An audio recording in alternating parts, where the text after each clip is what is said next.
I didn't mean to offend. I just thought you should know that That I should know what? That some privileged white guy thinks his opinion matters? Rachel Zegler just found out the hard way that South Park doesn't hand out gentle feedback forms. It serves flaming hot roasts on a silver platter. Mere minutes after the show's newest parody aired, social media lit up with a cartoon, Rachel storming around a fictional Disney office, scolding execs, scaring dwarfs, and lecturing anyone who dared defend the 1937 classic. So South Park did an episode about Disney in which they deconstructed the fact that every Disney movie has now flipped over into just being a woke festival of stupid. Rumor has it the real Rachel saw a clip on her phone, screamed, "They turned me into a meme," and then hurled said phone across the room so hard it nearly qualified for frequent flyer miles. Friends allegedly tried to calm her down with herbal tea, but she demanded something stronger, like a time machine to erase the last 6 months. By dawn the next morning, hashtag Snow White fiasco and hashtag Rachel vs. South Park were trending above weather alerts and celebrity baby announcements. Now, tell me exactly what it is you're afraid of. I keep having the same dream. Everywhere I look, people are being replaced. Okay, and who do you think is going to have you replaced? Them. The puppet masters. Fans dissected every animated jab, especially the scene where cartoon Rachel proudly declared she was saving society by rewriting fairy tales, only to have the evil queen ask, "Save us from what, exactly? Good box office?" Rachel's response, according to insiders, was pure outrage. And the Disney stock just keeps going down and down and down. And then Bob Iger is all like, no, what's going on with my stocks? No, Captain Kennedy. She felt the episode painted her as a shrill diva who hated the original film and believed she alone could rescue the kingdom from outdated romance. Sources close to her insist she called the parody cruel, inaccurate, and totally unfair. Then spent the next hour composing a fiery Instagram caption before Disney's PR squad allegedly yanked her phone away. But because Disney is completely woke, we're not the only ones who noticed it. The people at South Park did too. Disney, already juggling lukewarm Marvel returns and a Daredevil reboot that keeps changing showrunners like socks, reportedly went full panic mode. Executives worried that if they issued a stern statement, South Park's creators would double down with an even nastier sequel. Yet silence looked weak, especially after fans started tagging Bob Iger with, "Dude, your princess is fighting a cartoon." Hey, Eric, you want to see what my mom packed me for lunch? And that's when I start to notice that something's wrong. Everyone I cared about has been systematically replaced.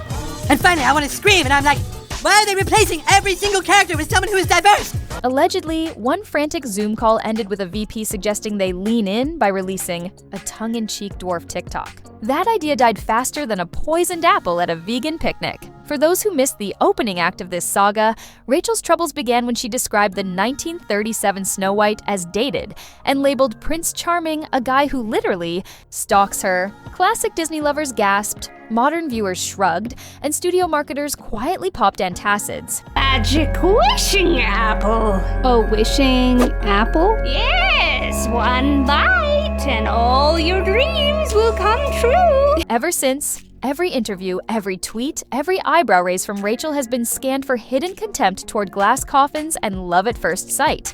Add an alleged backstage rift with co-star Gal Gadot, and the set supposedly felt tenser than the Huntsman's moral compass. Enter South Park's DEI special, a sequel to its Panderverse satire. Help from you? Spare me your white savior complex. I don't need anything from someone like you. The show's creators, never known for subtlety, zeroed in on Snow White 2025 like hawks spotting a picnic. They animated Rachel berating her co-stars for being too traditional, dismissing dwarfs as problematic height stereotypes, and boasting about turning Disney castles into activist hubs. Viewers cackled. Rachel allegedly did not. Sources speculate she immediately phoned her team to draft a rebuttal, only to be advised that firing back at South Park is like poking a dragon that breathes copyright-protected fire. Sit down, boys. One of our students here says you've been treating them unfairly. Treating who unfairly?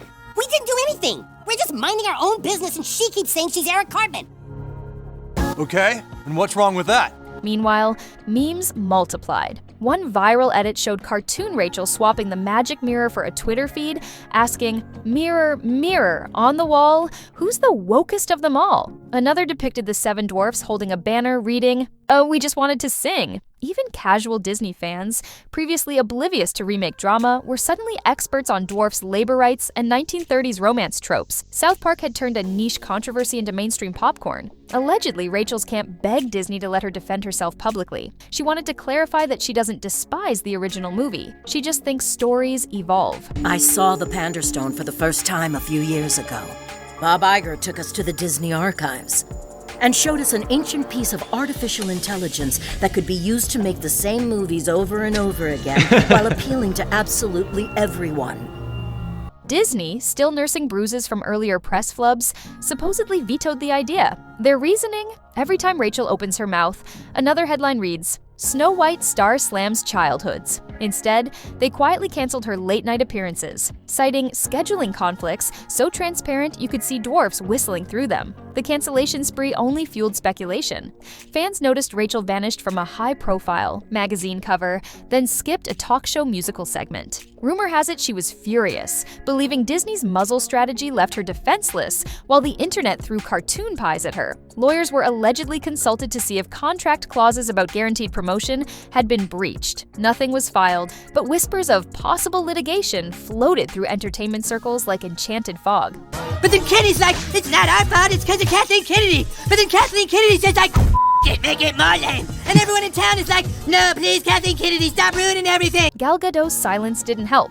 At a recent awards event, she and Rachel barely made eye contact, launching 1,000 think pieces about Snow White's frozen sisterhood. Some insiders claim Rachel accused Gal of improvising lines that stole scenes. Others insist Gal simply wanted fewer reshoots and more crown time. Whatever the truth, fans ate it up, turning the rumored feud into a subplot spicier than any poisoned apple cider. Disney executives, meanwhile, held emergency brainstorms that allegedly produced ideas like release a vintage 1937 cut on Disney Plus, to remind people we still love the classic, and create a behind-the-scenes featurette called Dwarf Speak Out. One particularly desperate suggestion involved sending Rachel on a goodwill tour with a live-action dopey mascot, who'd nod sympathetically every time she apologized. Cooler heads prevailed, barely. Box office projections continued their nosedive. Analysts predicted Snow White 2025 could post one of the worst second-week drops in Disney history. Retail partners, nervous about unsold princess dolls,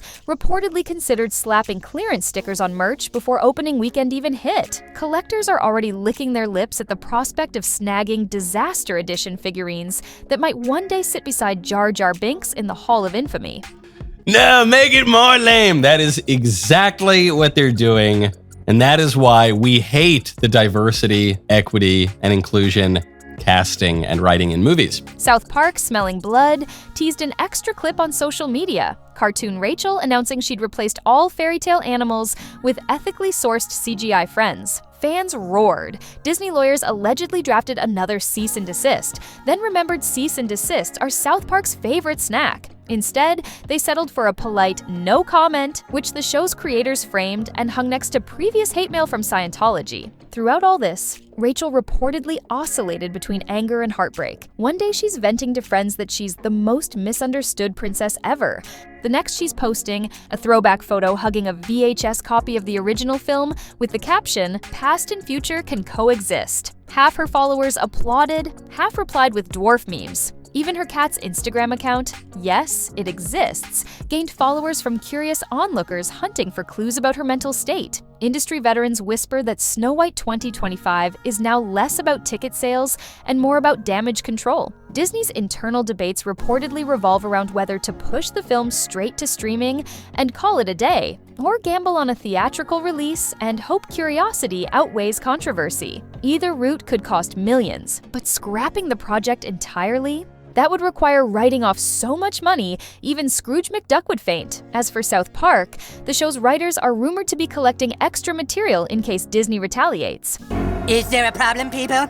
We were just discussing ideas of what to do with the new Prince Eric movie. One insider joked they've prepared a musical number titled Whistle While You Reboot, just in case Bob Iger calls them unhelpful. Considering Disney's radio silence, that call seems unlikely, though stranger alliances have formed. In Hollywood, when box office prospects look grim. While all this plays out, a growing chorus of fans argues that Disney's bigger mistake wasn't Rachel's commentary or even South Park's satire. It was underestimating how fiercely people guard childhood nostalgia. Update the magic, sure, but don't act like the old spell was harmful fungus. Rachel's candid critiques, delivered with the energy of a social media firebrand, landed like a sledgehammer on a glass coffin. Whether she's right or wrong about outdated tropes, her tone triggered the part of the audience that wants its fairy tales sugar-coated, not deconstructed, yet her supporters refuse to back down. They point out that the original Snow White is nearly 90 years old. Of course, it needs tweaks. They praise Rachel for challenging stale ideas, arguing that if Disney won't evolve, it risks becoming a museum instead of a studio. To them,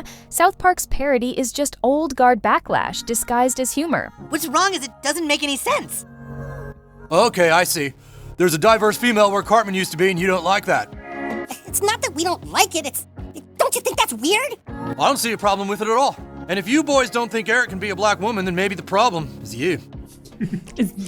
They're ready to buy tickets on principle, even if the dwarfs are now digitally diverse forest consultants. Meanwhile, Bob Iger faces the unenviable task of steering the mouse away from a PR cliff. Allegedly, he's considering a new corporate rule. Any actor hired for a remake must sign a no trash talking the original pledge. Lawyers love the idea, publicists worry it'll leak and look draconian. One wag in the boardroom reportedly quipped, "Maybe next time we reboot a princess, we just mute her press mic." Nobody laughed. So where does that leave us? With a movie whose release date might change again, a star who can't speak freely, a studio that can't decide if it's progressive or nostalgic, and an animated satire crew ready to roast every misstep. It's the kind of Hollywood circus you can't script, unless you're South Park, in which case you absolutely can, with extra fart jokes. Will Rachel get the last laugh? Allegedly, she's eyeing a stage musical that lets her belt ballads, without mentioning dwarfs. If she nails a Tony, people might forget this entire fiasco. Or maybe Snow White 2025 will surprise everyone with dazzling visuals and a killer soundtrack. The Panderstone worked great for a while, but then came the hate mail. Ugly letters from racists who couldn't stand that some of the Panderstone's rehashes had diverse women characters in the lead. I decided I would show them. I would start making movies to fight all the bigotry in our society. But instead of doing any real work, I turned to the Panderstone. It made things so much easier. Soon I was using the Panderstone over and over again to try and fight all the ugly feedback, which in turn was growing stronger and stronger. Sparking a redemption arc so sweet, even the magic mirror sheds a tear. Stranger things have happened. Remember when Ben Affleck bounced back from Giggly? Until then, the internet remains divided between Team Rachel, Team Classic, and Team Popcorn. One group is tired of Disney remakes entirely and wishes the studio would focus on fresh stories. Another group can't wait to see what chaos drops next. Because let's face it, the drama has been more entertaining than most trailers this year. Either way, South Park has immortalized the saga, and Rachel's outrageous response is now part of pop culture lore. So, what's your take? Is South Park punching down, or did Rachel's earlier comments invite the slap? Should Disney lean harder into modernization, or protect its classics like a dragon hoarding gems? Drop your spiciest opinions in the comments. I'm ready with popcorn and a protective dwarf helmet. If this roller coaster made you gasp, laugh, or clutch your childhood DVD, smash that like button harder than a witch slamming a spellbook. Hit subscribe and ring the bell so you never miss the next celebrity saga we dive into. And don't run off just yet. The video popping up on your screen right now exposes an even wilder Hollywood feud.